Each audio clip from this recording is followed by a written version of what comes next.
You're welcome to the visual class that I'm dealing about the UN protection of the human rights, and it is a continuation of the yesterday class. It is the second unit, second class. Now, without wasting the time, I would like to deal the exactly the thing which I want to make it out. And in my yesterday class, I dealt up to this extent where I kept my asterisk marks. And now we are going to deal the Security Council. Security Council that we are going to deal today, and we would like wind up the the protection of the human rights by the UN. Karibu sana to my class. I believe that you are hearing me, and I already started my class exactly. Rutambuka, are you there? Say yes. I'm, I'm good. Good evening, Prof. Good evening. Yes, Security Council. The UN Security Council at times deals with the grave human rights violations, often in conflict areas. The UN Charter gives the Security Council the authority to instigate and mediate, dispatch a mission, appoint a special envoy, or request the Secretary General to use his good offices. So Security Council is a very powerful organ, and it will work on the basis of the Secretary General to use his good office, even to deploy the mission and appoint the special envoys, make the investigation and mediate the conflict areas where the state violated the norms of the UN Charter. The Security Council may issue a certificate directive and dispatch military observers or a peacekeeping force. I already dealt in earlier classes when there is a war between the Ethiopia and Eritrea, roughly in the 2019 to 2020. At the time, the UN peacekeeping force was deployed over there to stop the war between the Ethiopia and Eritrea. And if this is not enough, the Security Council can opt for the enforcement of measures such as economic sanctions. It will make it out, diplomatic relations will be curtailed, and arms embargoes, financial penalties, and restrictions. They will make it out. Those are the additional sanctions by the Security Council. And travel bans, the surveillance of the diplomatic relations, there was a blockades or even a collective military action also will be taken against those states and who's making the encroachment and the violation of the human rights of the subject of the different other nation, other state. Now the third committee of the General Assembly, and what it says, the General Assembly is third committee, that is the social, humanitarian, and cultural. This is the third committee. It also tried to make it the resolve the issues, examines the range of the issues, including the human rights questions. The committee also discusses questions relating to the advancement of women, the protection of the children, indigenous issues, the treatment of the refugees, the promotion of the fundamental freedoms through the elimination of the racism and racial discrimination, and the right to self-determination.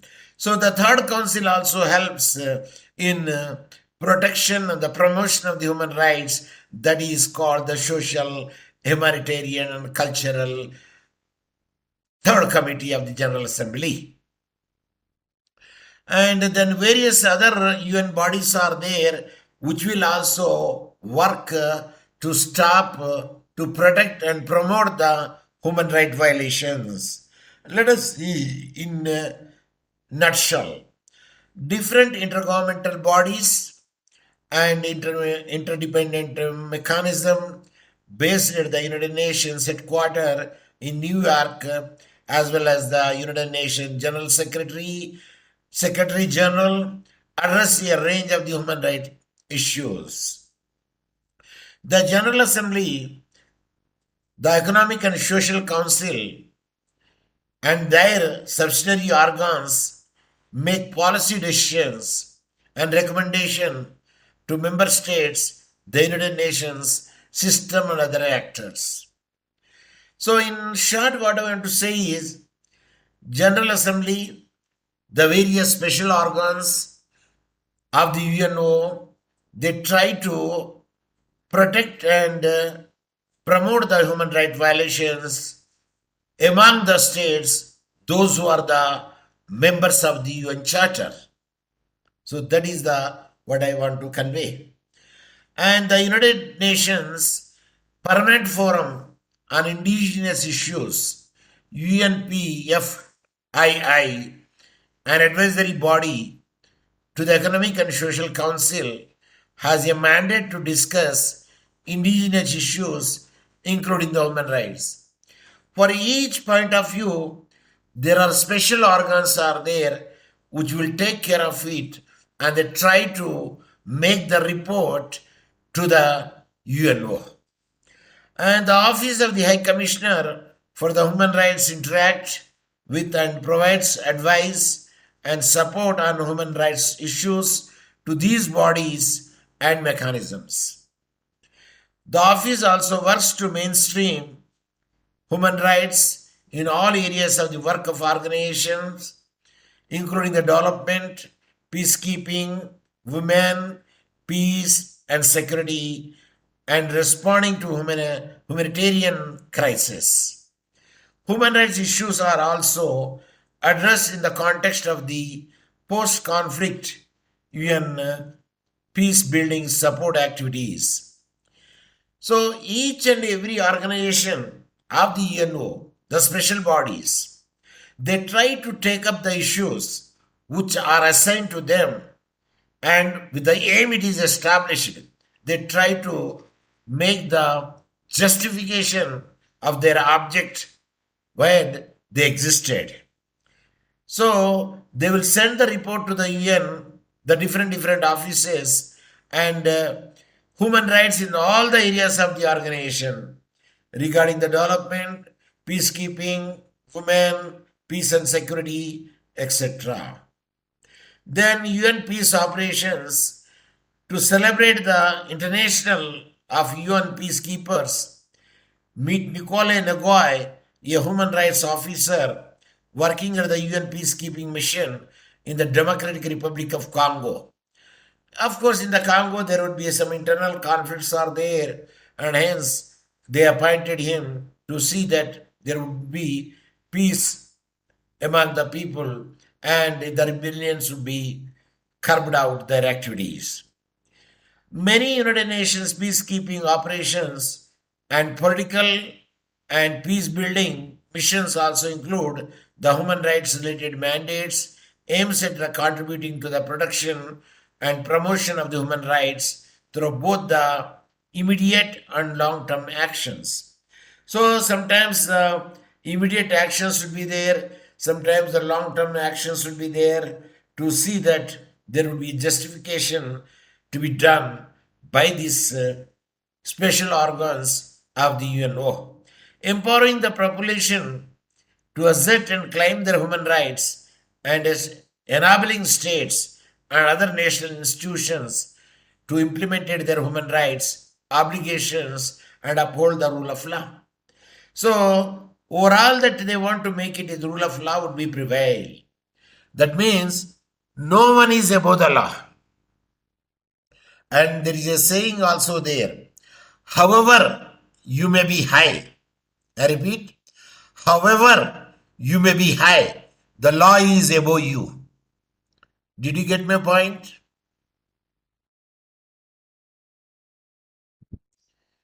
Participants, Melala, Hapana.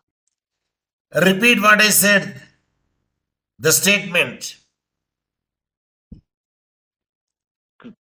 Ra- However, you may be high. I repeat, Mhm. however, you may be high, the law is above you. However, you may be high, the law is above you. Yes. So it is the rule of law. And the human rights team on the groundwork in close cooperation and coordination with other civilians and uniformed components of the peace operations. In particular, in relation to the protection of the civilians, addressing conflict-related sexual violences and violence against the children, and strengthening the respect for the human rights and the rule of law through legal and judicial reform, security sector reforms, and the prison system reforms. So they will try to check it, the internal affairs, how the judicial reforms are there, how the security will be provided, how the prisons are there, system available in the country, and if it is any violation in the of the people, those who are undergoing the punishment in the prisons, yes, there should be a human dignity treatment to them also. A hygienic food, a hygienic atmosphere, a nutritious food, and a rehabilitative, a relaxing mood also, time also given to them, some entertainment, because they are entitled to have a dignified life also. But only the thing that it will be in the prison. So, Commission on the Status of a Woman. How the status of a woman would be there? The Commission on the Status of a Woman, within parentheses CSW, is the principal global intergovernmental body decided to the promotion of gender equality and the advancement of women. So gender biasness should not be there, gender equality would be there, and the advancement of women, and the women also take equal part in the development activities of the nation. So on women, UN Women, established in the 2010, serves as its secretariat. So a women organization also be there to see that, to try to protect and promote the human rights violations, if it is there. So these are the aspect of it which I want to throw light on it. Now let us see if any other object would be there where the human rights approach could be taken into consideration. So we dealt the international organizations, and we are just touched the UN role and purpose also. Let me see some more points on the UN role and purpose. See, this is the role and purpose of the UN nations. Of course, it is given in a very detailed manner, but we have to take which are needed to us, and other things just we can skip them. So now let us go to the another point here. Let me check which will be the useful. Sovereignty and the United Nations. Suppose the United Nations dictates the terms and conditions to the other states. Does the other state will lose their sovereignty? Is my question. No, it cannot lose its sovereignty. Because the state also binds the international instruments which is signed there. They are the signatories as well as they adapted it, the international instruments. When they adapted it, merely not restricted on the paper, but their domestic acts, means municipal act also domesticated in line with the UN international instruments. So many issues raised by the terms of the reference generated a heated debate there. None more so than the issue of the national sovereignty is concerned. The United Nations, by its very existence, was seen by some submission as force for the destruction of the national sovereignty and therefore national independence of action.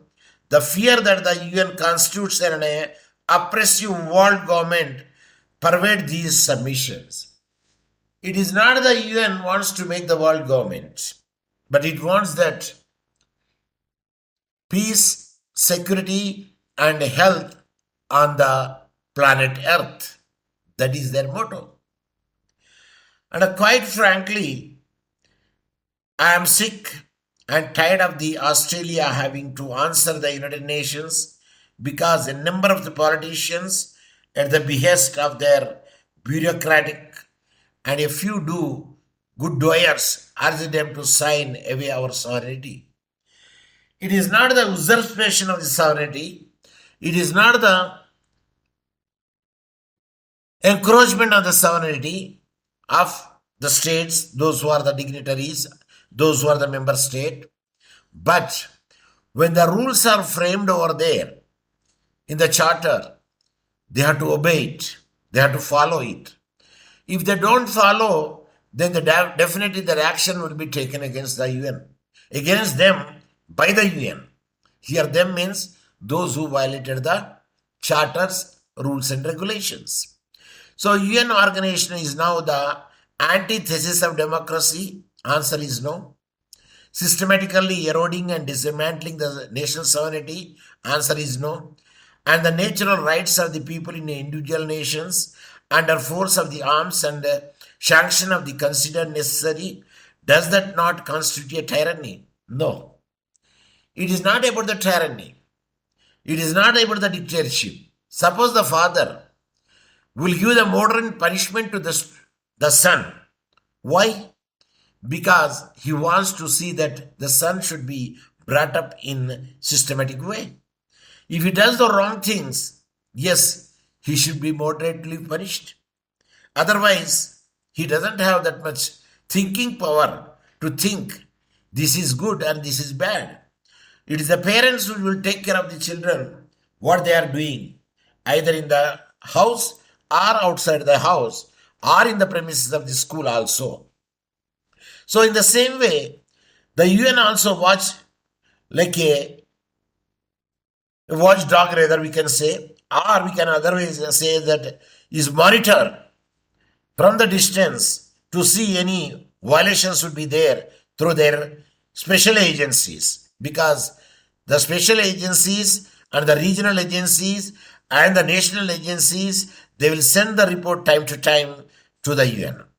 So this country under the demonetization, not demonetization, domination of the UN would be and is vulnerable to any master plan that is may decide upon, such as the Asianization of the Australia, which is proceeding the peace and including the legal and assimilation of the illegal migrants apart from the ones we don't know about it. Here they want to say it. There are many migrants comes from the Congo and many other neighboring countries to Tanzania. So the Tanzania is given the asylum to them, but they would like to send back to their own countries. They have the fear that if they go back to their own country, they will be punished and they will be harassed. With that, they don't want to go back. But what we'll do? We'll do that. See, to accommodate the local people only, the country is suffering or taking more pains. Then what about the migrants? So they try to see that till the normalization would be there, they will request the country to take back their subjects. And that's why they will see that there will not be any harassment to them when they go back to their own country, when they took the asylum for some more time here in another country. The UN is being used as a front of international finance organization to promote their interests under the guise of a socialistic and the communistic agenda to ultimately control everything and everybody to maximize these profits. See, sometimes they will ask for the UN fund for feeding these migrant people or the people, those who came for the shelter. They will request and mobilize the finances from the Good Samaritans or from the organizations to see that these people will be given a free medical aid like Red Cross Society, which will come forward to give the medical aid to them. And other organization also try to make the food supplies to them. So the UN is being used as a front of the international finance, and it does not require any intellectual giant to surmise that all this carefully throughout the plans points and one direction, only the subjugation of the people to facilitate the ultimate objective, namely one world government. Here the one world government to make the peace, to live social, to live in a security and on the earth planet and healthily. So these are the aspects of it the UN try to make it out. And that is the relationship between the United Nations and the national sovereignty is a fundamental one. So no UN will make the sovereignty will be taken away and sovereignty would be there for the nations. But regarding the peace is concerned, regarding the rebellion is concerned, regarding the health is concerned, regarding the human rights protection is concerned, yes, they will monitor it and they will try to dictate the terms to them, those who are violating such a human right violation, any country. So in that way, it will make it out. Of course, let me scroll down to other. Professor Johnston drew an important distinction between the nation and the United Nations. And he saw UN not as a government competing with the national government, but an institution for the regulation and mediation of the nation's competing interests. See, it is not encroaching. It is try to harmonize it, try to solve the problem from one nation to another nation. But it doesn't take away the sovereignty of the nation. That is what the Professor Johnston drew the conclusion. It is a representative international body. As a parliament is a representative national body. Here in the local, the nation parliament will take care of it. In the same way, in the UN Security Council will take care of it. And the organizations and the other bodies will take care of it. The United Nations jurisdiction is defined in the Charter in the same way that a national constitution define and distribute powers within a state. How the national constitution will distribute the power, in the same way the UN power also will be given. It is clearly mentioned in the Charter, and where the people that might have accepted it and they did it. And this is the thing. It is a representative. It is a representation of international body, as a parliamentary is a representative national body. And the same way, constitution is a national body. The UN is a body of the United Nations keeping peace in the world. So therefore, the existence of the United Nations represents an extension of the concept, the rule of law, into the international sphere. So UNO tried to make the rule of law in the entire nation, in the entire sphere, like the constitution make the rule of law to the particular jurisdiction of a country. So the international sphere, of course, they not be that much perfect, but they try to make it out. But sometimes they will use the force also if the other country will not follow the norms of the UN Charter. It is structured on the principle of the sovereign nation state and requires each state to agree to any circumscribing of its sovereignty. Certain places the compromise would be needed, harmonization would be needed.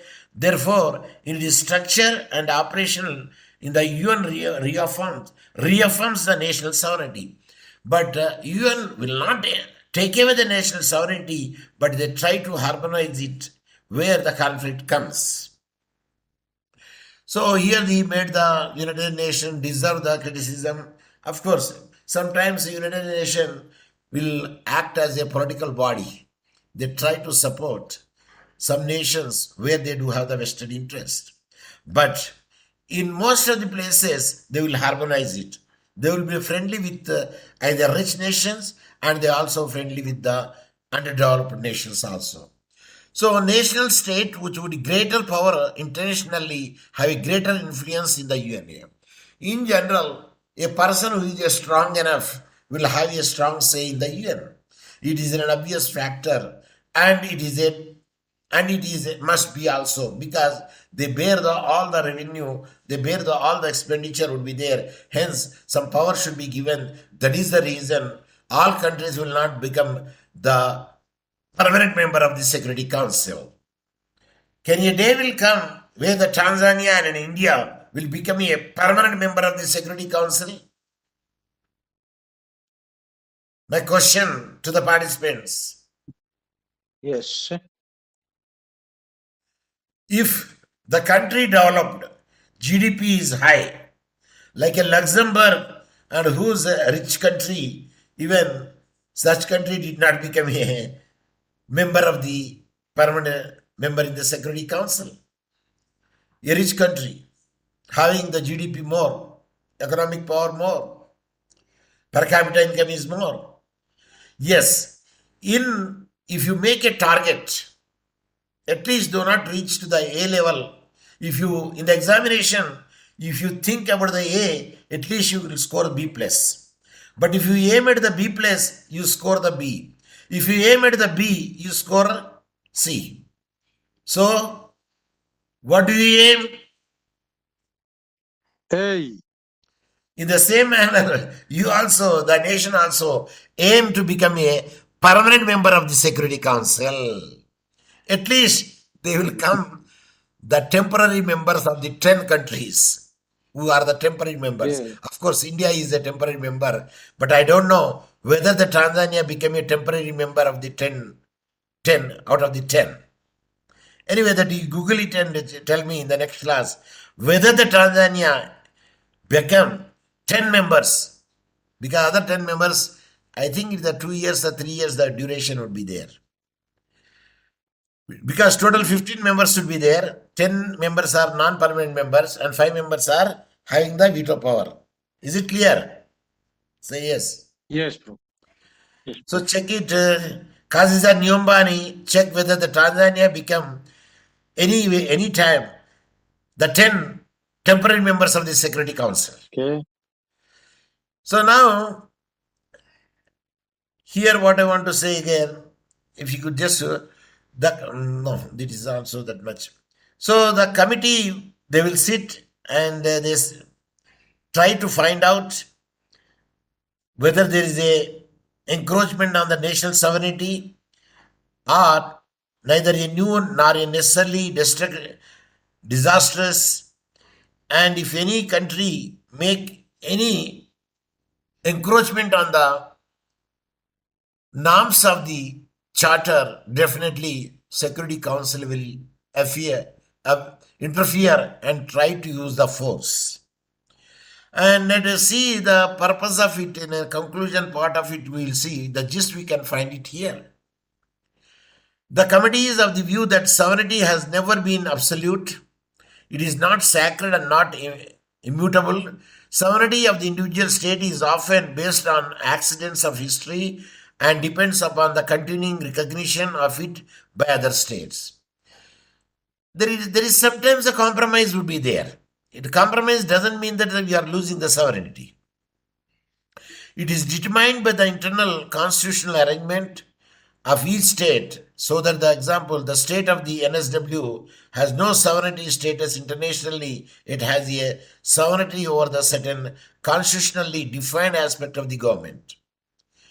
Now the most important consideration that appropriate areas of the sovereignty be allocated to the appropriate levels of the government. In one sense, in other sense, what I want to convey to you is a sovereignty will not be encroached by the UN, but they try to resolve it by harmonizing them. And given the interpretive of the globalization, the committee believe that Opting out of the nations is not a choice. International agreements, conventions, international regulatory institutions to which the state choose to surrender some of the sovereignty are regarded as essential for as well-being of all states.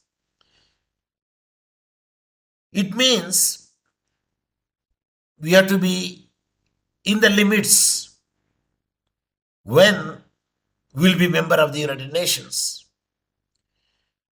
And we cannot dominate it because it is a charter use that all are equal irrespective of rich and poor nations. The United Nations is the only organization that can fulfill these urgent and proliferating transitional issues described in this chapter. So the purpose of the United Nations to see that no country would be suffered at the hands of the another country which is more powerful and more strong. Therefore, however, two significant questions will arise. The square bullet one, is the UN strong enough, well resourced enough, and properly structured to meet the demand upon it? And when you say the UN is nothing but combination of all the states, then the body will be there. If the states are not there, the UN is not there. Is it clear? Yes, Prof. And the second square bullet is, how can the member states regulate and monitor this new or changing distribution of the powers? This is a challenge as it is with all levels of the government. How we can harmonize them? How we can have the distribution of the power? What the power will be given for each state? Yes, each state is given the power for voting, to become any member of the state to be recognized, and each representative will vote it. And hence, they do have some power to exercise their vote. When any crucial issues are passed, a two-thirds majority should be there in the UN. So Professor Johnston, he is optimistic and recognized this challenge in warning we made in his submission to the inquiry. And he said, a responsible assertion of the local sovereignty beat Roman tyranny, but today an exclusive sovereignty which begots hold more sacred than life itself means isolation and weaknesses. We seek UN sovereignty, but we also healthily fear it, and aggregation power needs vigilance. Suppose if there is no examination at the end of the semester, do you read? No, Why? because most of the time students are compared to really because they are exams, but we don't study for exams, study for life. You study for the exam, no doubt, because it is a parameter. It is a scale. Knowledge, okay, you can gain it. Having a lot of knowledge, but without clearing the exam, what do? Is it useful? No. Your knowledge will be based on the scale where the TCU or the university will guide, and your Molimu also gauge, and they will give the pass and fail. So knowledge you should have, but at the same times you have to clear your examination also. So some people are very good in the examination. They read only the 5 questions, and they expect the 5 questions, the same 5 questions appear in the examination, and they will score A+, the highest marks, the gold medal in the particular subject. But when they come to the practical point of view, they are 0. And hence the TCU makes Not only the marks will be criteria, but performance in the teaching also will be counted. And sometimes they overlook the marks. They will see the performance of you. To that end, the General Assembly, Legislature, the World Court Judiciary must rise in status next in the Executive Security Council. If any disputes would be there, ICJ is there to resolve the issues. And the UN approach to the ACJ for the advisory as an advisory way for the advice. So the UN is an essential element of the international relations in the post-Cold War and world, and therefore it will examine the organizations, and of course here they have given the Australian response to it with a view to recommending how in the committee judgment it might be fulfilled its note. So if any disturbance happens over there, a committee will be appointed, headed by one chair, and other members should be there. They are taken from the different countries to see that, to investigate, inquire, and submit the report to the UNO. Any one of the nation, wherever it may be, if that state is not that state, now every state is a member in the UNO. Only 3 or 4 states are there where the permanent member of the Security Council were not allowing them to make a recognized nation in the UNO. The example which I told you, Taiwan. The China will object it. Of course, sometimes the Korea. Earlier there is only one Korea is there. Now we have the 2 Koreas, North Korea and South Korea. But in these days, South Korea is dominating more in the science and technology, including the electronics. And then you have the good market in the world in the South Korea. And the export and import also there. For instance, you take Samsung. Samsung from which country?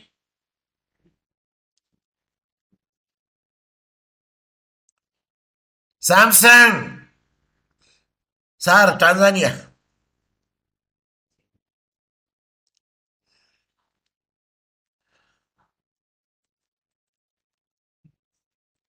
Are you there? Yes, we are there. Why you are not giving the question? See, I showed you. Suwon C, South Korea, Samsung. Samsung, South Korean company, that is one of the world's largest producer of the electronic devices. Samsung specializes in the production of the wide variety of the consumer and industrial electronics, including the appliances, digital media devices, semiconductors, memory chips, and integrated systems. Once upon a time, Nokia is the world famous. But now, Nokia, of course, it depends upon the marketing, it depends upon because Android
Hallelujah.